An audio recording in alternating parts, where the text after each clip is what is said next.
And then we came up on this hill to where we are sitting here amongst these trees. And he showed me this flatness down the bottom, and he says, if I were given a chance to do something for this place as an artist, what would I do? And I grabbed some idea that I had been entertaining probably, I can't remember. And I told him that I'd like to make some big black rocks in the landscape. They must look like they had fallen out of the night sky. And a few of these would be good.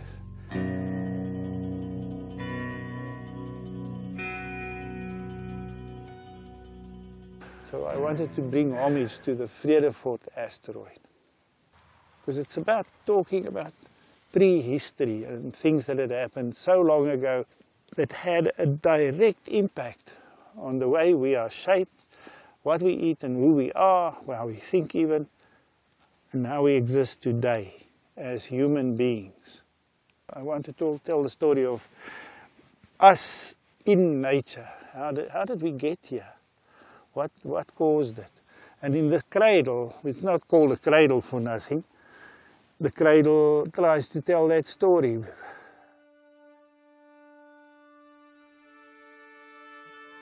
It's the myth of how we, once upon a time, we all spoke the same language. That's in the story of Babel. And then we were confused and we all started speaking different languages.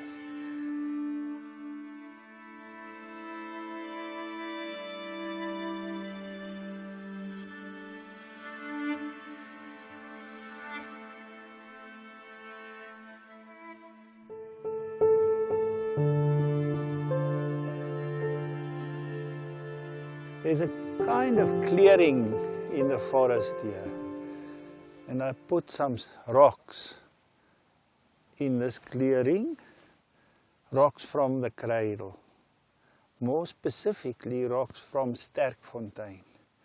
Sterkfontein is 7 kilometers from where we are, and that's where Mrs. Pless was found, the lady with a broken skull. And these stones that I put here is to sort of say you're in a special place. I try and invoke a little bit Stonehenge, all those stone circles of Great Britain that were put there about 5, 6, 7,000 years ago. The fossils were formed a few million years ago. That's a lot longer, a lot further back. And in the fossilized stones called breccia, these stones are the result of flash floods, of course, washing mud and muck and debris from higher areas into lower areas, and they accumulate. And amongst the twigs and branches and bits of stone, mostly bits of stone, you find bones or you find dead things. And those become fossilized in time as things get compacted. And if you're patient enough and you dig into this stuff, you might find fossils. I think all the caves here are the result of the Vredefort asteroid. This very big rock the size of Joburg that smashed 175 kilometers south of here into the town of Vredefort. There was no town, luckily, but it's there now. And it's made a huge impact crater and created all these thousands of caves in this area. It created hills in the Witwatersrand. And I think somehow the sculpture park should have a sculptural element, rock, or a circle of rocks that reflect on the story of the cradle of humankind. Now, in the middle of the circle, I took one of the bigger rocks and cut it in half. I split it like a butterfly. It was like this and it went like that. And I put it there in the center so people can see what it looks like inside. It's mostly limestone. We had to have reasons for putting the rocks the way we did. And we put these as 3. And then we had this one by itself. But I like things to be natural and normal, and to remind us of a time immemorial, a time that we don't know about, but in some way we were there. In some way we had come from that.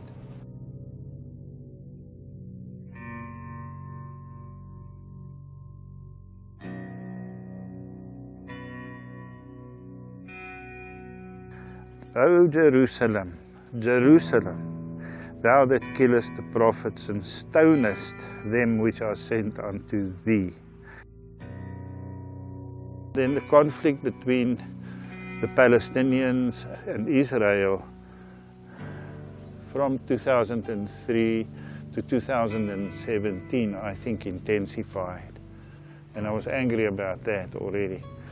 So I made this work, which has a lot of broken buildings and shrapnel that says USA, because they supply the military hardware by which the Palestinians are kept in check. When there's bombing of an area, like in Palestine, very often large areas, the houses are just bombed.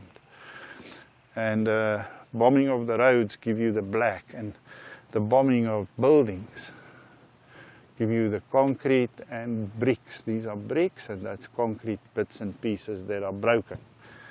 And the shrapnel is in this part. So we sort of suggest shrapnel by, when the scrapyard has these sharp pointed things. It is a poetic idea. So we just use metal that's slightly red. We found it red like that. Just anger and destruction. The President of the United States, the people who make the shrapnel, or the bombs, or the military hardware, he said that from now on, America recognizes Jerusalem as the official capital of Israel. And it created a huge furore. And I thought, I'm spot on. At that time, they were arguing endlessly in America about building a wall between America and Mexico. And Israel was... They had this enormous wall that runs from the north to the south, separating the Palestinians from the Israelis. So I think I'm spot on by building another wall with the word Jerusalem and the USA highlighted in shrapnel. And maybe one day I will break it down once the conflict is resolved.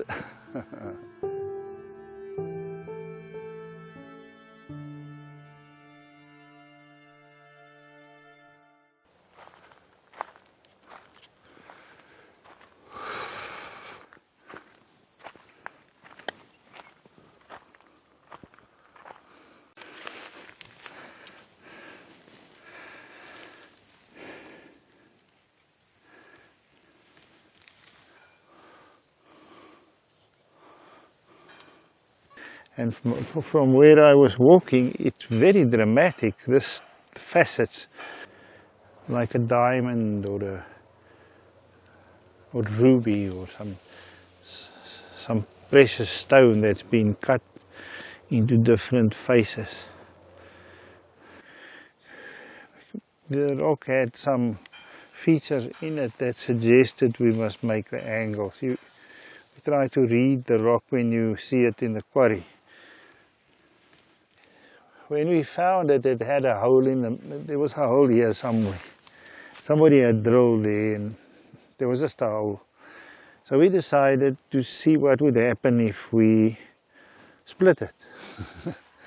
It could have split anyway, and it split very nicely. It split perfectly across the rock. And the rock worked with us very well. From the beginning, this rock told us what to do. It was like, it became very human, became very worked upon, a friend of the human species, this rock. Story goes to my third year class that I take out into the Karoo for land art exercises. But I asked them about the land. We tend to think of the earth as a mother. What do they think? Yes, the earth supports us. It supplies us with what we eat, the things that we use. So it's a mother figure. So I said to them, it's time maybe the earth should say something. You go and talk to each other and come back and tell me if we gave the earth a chance to speak 3, 4, 5 words, not much, just once, to say something to us. Go and think, what do you think the earth would say to us? So all of them went off and I saw them again. What did you decide? They all talked and they all looked very strange and start looking at each other. And they said this, the earth says, fuck off. Okay, it sounds reasonable. I think that you might be right. I think the earth has had enough from us. I think we've abused her quite extensively. So we can't make an artwork that says fuck off, because it goes in the school syllabus and they certainly won't have fuck off as part of the learning plan. Let's think of something equally strong but maybe without the word fuck. So they said piss off, piss off. And we had a mathematician mapping out 10-meter letters, big letters, and we filled these letters with fuel, with some materials that can burn. And then one night my students came and they helped to stack it all up, and the signal was given and this thing caught fire very quickly. And so we made a film of this thing that's burning that says piss off.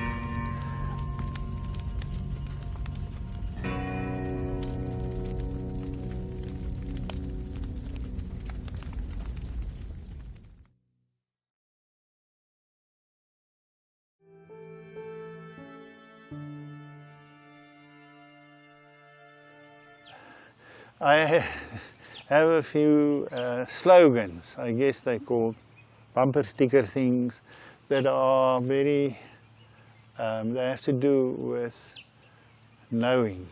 So I've made several t-shirts with the word know as the key word. And in front of the t-shirt you might have I know you know, and on the back of the t-shirt it says you know I know. So play with the word know often. For the intelligent people of the world, I would like to tell them that they never know. They're not as clever as they think. There's a whole lot more for them to know. They never know. But it's also a thing you say when you're hopeful.